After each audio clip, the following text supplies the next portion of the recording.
warahmatullahi wabarakatuh. Perkenalkan, nama saya Anggi Ruswandi. Saya dari kelas F2 Manajemen. Di sini saya akan mempresentasikan manajemen kinerja. Tugas ini dibuat untuk memenuhi salah satu tugas evaluasi tengah semester saya yang bermata kuliah manajemen kinerja. Jadi, manajemen kinerja adalah aktivitas untuk memastikan bahwa sasaran organisasi telah dicapai secara konsisten dalam cara-cara yang efektif dan efisien. Manajemen kinerja bisa berfokus pada kinerja dari suatu organisasi, departemen, karyawan, atau bahkan proses untuk menghasilkan produk atau layanan, dan juga di area yang lain, baik ditingkatkan organisasi ataupun individu. Salah satu fungsi kunci dari manajemen adalah mengukur dan mengelola kinerja antara gagasan, tindakan, dan hasil tempat suatu perjalanan yang harus ditempuh dan barangkali istilah yang paling sering digunakan di keseharian yang menggambarkan perkembangan dari perjalanan tersebut dan juga hasilnya adalah kinerja.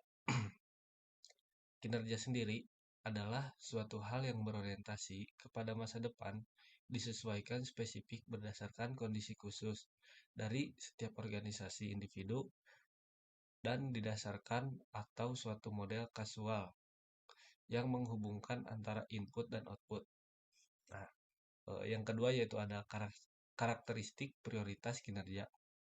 Yang pertama yaitu kinerja butuh dianalisis berdasarkan setiap entitas di dalam lingkungan di mana dia beroperasi. Sebagai contoh kinerja, suatu perusahaan harusnya dianalisis di lingkup target pasar di mana dan dia beroperasi dan bukannya yang tidak relevan dengan wilayah operasinya. Yang kedua yaitu ada kinerja selalu terkait dengan satu atau tujuan organisasi yang ditentukan oleh organisasi, yang mana kinerjanya dianalisis. Oleh karenanya, suatu organisasi mengevaluasi kinerjanya berdasarkan pada tujuan dan target yang ditentukan dan diterima secara internal dan bukan atas target yang digunakan oleh entitas di luar dirinya. Yang ketiga, kinerja disaring menjadi karakteristik yang relevan dan bisa dikenali. Nah, yang ketiga yaitu ada aspek kinerja.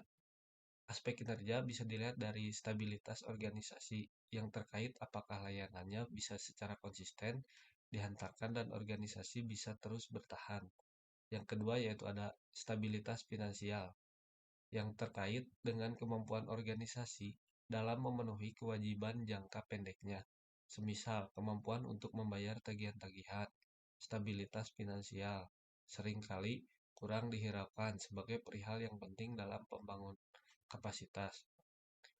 Yang ketiga yaitu ada kualitas program atau produk dan layanan yang didasarkan pada indikator dampak termasuk riset memadai tentang bagaimana program yang efektif secara sistem pengelolaan hasil keluaran.